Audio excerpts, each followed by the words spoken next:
my name is Chun and welcome to my YouTube channel. Today, I'm going to share with you on how to read your TNB electricity bill that you receive every month.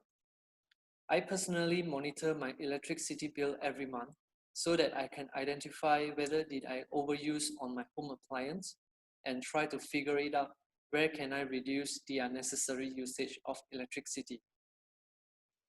Keeping track of your daily, monthly, and yearly expenses is very crucial in financial management, whether it is personal or business. You need to know your numbers and what gets measured, get managed. For those of you who are interested, let's find out. By the way, I'm from Malaysia, and if you are from other country, you might not have the same billing system and tariff on your electric bill. Of course, you may watch this video and compare the differences between Malaysia and your country and put your thoughts down below the comment section. So first of all, we are going to need a TNB bill. On the top left-hand corner, you will see your account number. You will need this unique account number when you registered My TNB mobile apps on your mobile phone. It is a very useful app. You can do a bunch of things like view your electricity bill, make payment, view payment history, and you also can view electricity usage bar chart for 6 months, so you can quickly identify your energy consumption pattern in your house. I strongly recommend you to download one if you don't have it right now. Next, you should notice that you have an amount of money deposited in TNB under your current billing address. If you are buying a new house, you need to apply TNB to get your electricity supply to your new house. For new electricity application, a deposit of 2 months is required based on the estimated electricity consumption. If you are an existing customer, the deposit amount will be calculated based on the average monthly consumption for the last 6 months. In any case, if the average consumption of a period of 2 months exceeds the existing deposit, TNB electronic billing system will prompt you to pay the additional amount. Similarly, if the average consumption decreases after a certain period and the existing deposit amount is higher than the 2 months average consumption, you can also request for a refund from TNB for the excess deposit amount. Fun fact, do you know TNB actually pays an interest of 2.5% per annum on the deposit amount? Of course, you may remain the excess amount of deposit to get the 2.5% per annum interest from TNB. On the right-hand corner, there is a yellow box which allows you to view your bill information or payment status at a glance. The yellow box will either state a thank you message for paying your bill on time, or it will show a reminder to settle your outstanding bill payment in case you overlooked. Next, you will see your registered name and billing address following by the current billing amount information. Here you can see the amount payable, bill date, outstanding charges, current charges, rounding up, the total bill, and the due date. At the bottom of this section, showing the previous billing amount and payment details for your reference. If you take a closer look on the background color, it is actually different from the current billing amount information section. It should be slightly darker. Then you will have the type of reading that has been made for this bill. Usually is bacaan sebenar, which is actual reading. Means the reading is taken at your premises by TNB personnel. You might receive estimated reading if the reading is not taken due to inaccessibility to TNB meter at your premises. You will need to take note if you receive this type of reading, as the amount might not tally with the actual usage on the meter. Next, you will see the billing period section where you can see the duration between the current and previous billing dates, tariff and prorated factor.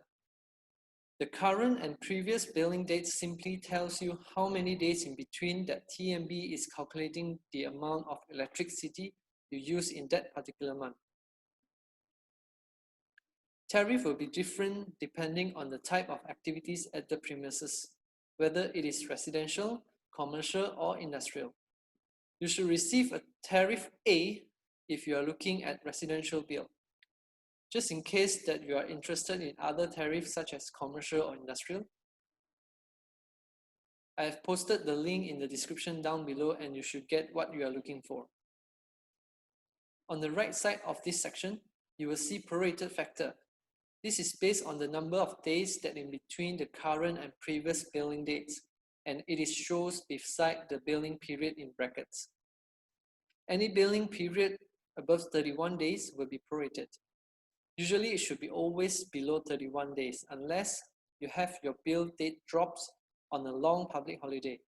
Then you will have a prorated bill. Now, just in case you have a prorated bill, the prorated factors is equal to the number of days divided by 30 days. For example, if you have 34 days billing period, then divided by 30, you should get 1.13333 prorated factor. I will explain how to calculate if you have a prorated factor later in this video. Next, we are going to look at the current billing details. This is the key information of the bill that shows how much electricity has been charged by each block tariff. Before we go further on the bill, let me show you the block tariff for residential so you have a better understanding when looking at the bill. So the latest tariff rates were updated since 1st of January 2014. We should ignore the previous rate, but we should know that the rates has been increased after 1st of January 2014. Now take a look at the new tariff structure. As you can see, for the first block tariff of 200 kilowatt hour, the rate is 21.8 cents per kilowatt hour. For the second block of 100 kilowatt hour, which is 201 to 300 kilowatt hour, the rate is 33.4 cents per kilowatt hour. Followed by the third block of 300 kilowatt hour, which is 301 to 600 kilowatt hour, the rate is 51.6 cents per kilowatt hour. And the fourth block of 300 kilowatt hour, which is 601 to 900 kilowatt hour, at the rate of 54.6 cents per kilowatt hour. Lastly, the fifth block 900 kilowatt hour onwards, the rate is 57.1 cents per kilowatt hour. This also means that you will get higher charges at higher block tariff when you use more electricity. Now let's go back to the TNB bill. So let's see on the sample we got here. In this bill, we have a total of 730 kilowatt hour. So for the first 200 kilowatt hour, we multiply by 21.8 cents and we will get a subtotal of 43.6 ringgit for the first block. The next 100 kilowatt hour will then multiply by 33.4 cents and we will get a subtotal of 33.4 ringgit. Followed by the next 300 kilowatt hour, we will then multiply by the third block tariff rates of 51.6 cents and we will get a subtotal of 154.8 ringgit. The next block tariff you will see is 130 kilowatt hour. The 130 kilowatt hour is the total kilowatt hour minus by the previous block tariff, which is 600 kilowatt hour. Then we multiply by the rate of 54.6 cents and we will get a subtotal of 70.98 ringgit. Finally, we add up all the subtotal for each block tariff and we will get the total of 302.78 ringgit for that particular month. Next, we will move on to the current billing charges section. This section is about the service tax and charges that imposed to the user. As you may notice, there is two columns stated tidak kena SD and kena SD, which mean no SD charge and SD charge. 6% of service tax were imposed to the user who exceeds the consumption above 600 kilowatt hour. In this case, the user exceeds the consumption by 130 kilowatt hour, that means 6% of service tax will be charged on the 130 kilowatt hour, which is 4.26 ringgit additional charges. That is why we always avoid exceeding the service taxable block tariff. If you exceed a little bit, say 630 kilowatt hour, you really need to do something to reduce the consumption to below 600 kilowatt hour so you can avoid the service tax. Now, below service tax, you will see KWTBB. KWTBB means Kumpulan Wang Tenaga Boleh Bahuru. In English, Renewable Energy Fund. The Renewable Energy Fund is collected through a surcharge of consumers' electricity consumption at the rate of 1.6%. This amount is transferred to government or SEDA, and no service tax applies on it. At the end of this section, you will see your total charges amount in Ringgit Malaysia. In the last column shows the serial number of your electric meter, the previous accumulative kilowatt hour meter reading, and the current consumption reading in kilowatt hour.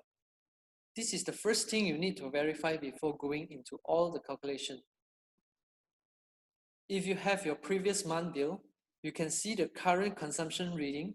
It should be the same figure in your current bill as previous accumulative reading. Lastly, you will see the information of fuel subsidy by the federal government on this bill. The fuel subsidy amount indicated in this bill is for information purpose only, and there is no monetary transaction. At the end of the bill, there is a barcode which you are not going to use it unless you perform the payment at the counter. The staff will scan the barcode to obtain information in the billing system. So that's all you need to know how to read your electricity bill. I hope you enjoy watching this video, and if you did, make sure you hit the like button down below. Thank you for watching and have an amazing day ahead.